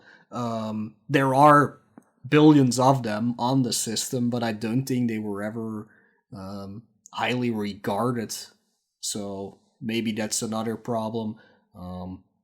Maybe they didn't advertise it well enough. I have no idea. I feel like puzzle games were catered to the adult audience. So, like, games like Mahjong, Hyperload Runner, Voxel, things like that. I feel like those types of games were meant to be catered towards the adult audience. Because let's face it, Game Boy, like, the Game Boy was catered to children. Like, straight up. But obviously, to try and push the envelope a bit, you gotta make some adult-based games as well. Lethal Weapon, True Lies, puzzle games, because, adults probably don't have a lot of time in their hands. We're not adults, by the way. So, they're probably catering to that. Like, okay, this average adult probably only wants to play the Game Boy when he's on the tram, or when they're on a bus, or, an hour when they need to take an hour break from work, whatever, things like that. So, what's the best type of game for that? A puzzle game. Or Tetris. Is Tetris a puzzle game? Yeah. Whatever. Yeah. I just always call it Tetris. Yeah. Not like it's different. I think they need a new genre just for types of games. What genre is Tetris? Tetris? I don't know. Tetris. It's Tetris. But I think that's one of the reasons why, like, you look at Mole Mania versus, say, Hyperload Runner. I'm gonna compare these two together. You look at Mole Mania versus Hyperload Runner, just the cover art, because back then we didn't have the internet. The only thing we had to tell us if a game was good or not was either Nintendo Power or some random magazine that if you wanted to buy it, go ahead. So if you look at the cover art for Mole Mania versus, like, Hyperload Runner, like, Mole Mania looked very childish. Like, the art style was very childish, clean but childish, cartoony. Hyperload Runner, it had a cartoony element to it, but I feel like an average working adult could see themselves on the cover more so than Mole Mania, because Hyperload Runner, they're pushing around, or no, Voxel, they're pushing around boxes and stuff like that, right? Everyday average workload type deal. So I think that might be one of the reasons why. I do know Nintendo Power did make a promo for Mole Mania. I actually own that volume of Nintendo Power. Don't know where it's at. It's in a box somewhere, but I know I do own it because I remember seeing it as a kid. and I just went right past it because I was playing something else at the time. Yeah, I don't know. Like, it could be because it was so late. It could be because like the box cover just didn't appeal to like the adult audience, maybe, or maybe even kids at the time. Like, I remember when I bought a video game, like if the cover like wasn't action packed, gory, or whatever else, like I probably didn't buy it. Honestly, like that's how I was as a kid. Like as a '90s kid, '80s and '90s kid, like I like cartoony stuff unless it was Teenage Mutant Ninja Turtles or Transformers didn't really appeal to me that much, you know? And like those cartoons like were fairly violent, you know, looking back retrospect, they were fairly violent. So like '80s and '90s like growing up, like it was all like action packed, blood, gore, violence, you know, America, guns, everything else. Like I was like, and I was drawn to that as a kid. And so, like, if I saw something like Mania on the shelf, I would have honestly looked right past it to, like, True Lies or Lethal Weapon or something of that nature. So Yeah. The cover does look like it's based on a cartoon made for little children. Even though it's a great cover, but it does feel that way. So it's like if you would see the Pingu game back when you were a kid, you would be like, that's Pingu, that's kid stuff. I don't want to play that. What a good game. It is a good game, though. That's true. Nowadays, we can look back at it and be like, oh man, that's a damn good game. Yeah, and like if Nubo would have came out in America, like I would have looked at it and be like, what the heck is a Nubo? What is a Nubo? Why is this look so dumb? And like I would have looked right past it again. But like if I was in Japan, but if I lived in Japan, like I would have praised it apparently. You know, so like there's obviously a regional thing as well to this. So yeah. Speaking of this cover, like we didn't have any questions, but Toucan Sam did say, "Oh, I thought that character was Winnie the Pooh when I first saw it." So that's what I mean. Like, it does look like one of those, kids cartoons basically. So, but yeah, originally this game was gonna be called Pooh Mania, but then they couldn't release it in China, so they changed it actually to Moelle Mania. Oh yeah. Yeah. Nobody's gonna get this joke. do you even get this joke? I don't even get it. I don't understand. Okay, let me just. All right, so Kingdom Hearts 3 is gonna come out in a few weeks, actually, and as always, there is a part with Winnie the Pooh in it, like in the other games, but. Apparently, some people in China were comparing their... Is it president? Is it the president of China? Is it the emperor of China? That's it. They were comparing him to Winnie the Pooh, and he got so mad that he banned all imagery of Winnie the Pooh in the entirety of China. That's amazing. So Kingdom Hearts 3 is gonna come out in China, and Square Enix had to do something because otherwise they could not release their game there. So what they did, and this is no joke, they just blurred out Winnie the Pooh in all the cutscenes he's in. They did not remove the part about Winnie the Pooh. He's still there, but you just can't see him. And it's ridiculous funny. That's fantastic. I didn't know about that at all. That's fantastic, though, knowing about that. Yeah, I would definitely recommend looking it up how the cutscenes look like without Winnie the Pooh. It's just so mad that you were imagine being so mad because you were compared to a Disney character. Yeah, censoring, great. Wow. Oh man. So yeah, with that, I think we're gonna close out this episode. Hope you guys enjoyed. Yeah, this is a pretty long episode, to be honest. It's a very long episode, yeah. Yeah. For a relatively long game, like it took me like 15 and a half hours, I think, to beat this game. So yeah, me 14, I believe. So yeah. Yeah, but I hope you guys did enjoy this episode. And even though Mo and I had some negative thoughts about the game, it's a good game. Go play it. Go tell us your thoughts of the game in either Discord, Twitter, Mm-hmm. wherever else people talk on the internet. It's not bad. Like I said, it just requires some patience. Yeah, for sure. So with that, if you have any thoughts, suggestions, whatever else on the podcast, obviously put them in the Discord, which you can find a link below in the description section of SoundCloud, or you can head over to the website gbrunners.com/TIGB. There is also a link to Discord. Also links to mine, Legs, and Mula's Twitch, YouTube, and Twitter. Yeah, Twitter. Yeah. And obviously, you can hit us both up on Discord as well. So, yeah. All right, say where we can find us, but we'll try and put our playthrough videos in the description as well. I only have 2, so part 1, part 2. Yeah. You have 100. Yeah,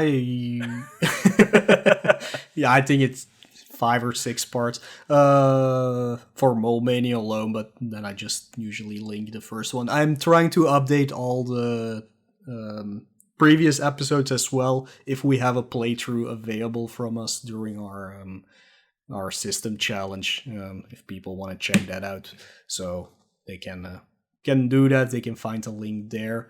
And yeah, if you want anything, if you have anything to say about me, like stop making jokes nobody understands without explaining them first, you can just contact me indeed on the Twitters, on the Twitchers, and on the YouTubers. So yeah.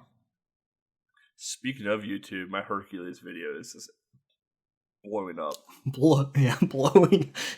Oh god. Most popular YouTuber in the world right now. Yeah. King James. It's like my King James Bible and Hercules. Who would have thought? Yeah, for me it's Tokyo Disneyland, which I don't even know what I'm doing while playing that game, so I have no idea why people would I'm legit going to play that game on stream. It looked fun. The mini games are alright, but it's the quiz part that you cannot do because you have no idea what they are even asking. So yeah, Maru's mission all over again. Yeah. Japanese Maru mission all over again. Oh boy! So there's a quiz in one of them, and it's not the same riddle as you get in the American version. Oh, it's like you have to guess like worse. how like it's like a number, and you're like, I couldn't even tell you what the answer was right now. I always guess it. I somehow get it right. That sucks. So yeah, we do have a Patreon, don't we, Mo? We do, and we've said it twice before that we have a Patreon, but we never actually said what our link to Patreon is, but I guess you could have guessed what it is. It's patreon.com/thisisgameboy. So yeah, you people can find us there if you want to support us. Again, we have 2 tiers right now, but we are expanding whenever we can, because Lex is also doing some stuff in the background that could be very cool for people in the future. And I hope I'm correct, because I only actually know the real name of the first person to become a patron. But I think it's Sandimas or Sandimas, who actually became our first patron. So shout outs to him. Thank you very much for that. So, yeah, next episode. Yeah, like I promised. We gotta catch them all? I don't know if that's gonna happen. I'm not, but we are gonna catch a majority of them. But yeah, we're gonna catch some things, and then we're gonna compare it to when we first tried to catch them things so many years ago. So PLD probably has all 151 shinies, including a shiny Mew, which you can't even get. So yeah, knowing him, that's probably, he's probably got like 5th generation Pokemon in his Gen 1 game, because PLD. Yeah.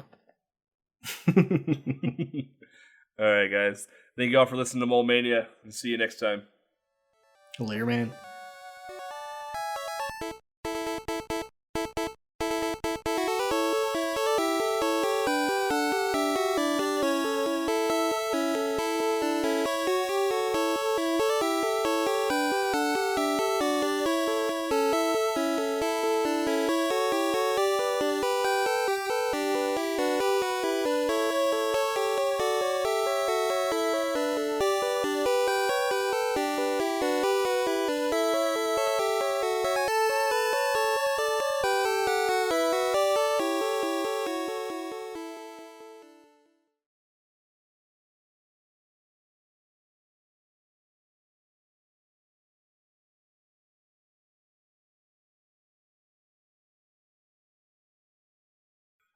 Ladies, if you hear me snore on the microphone, I fell asleep.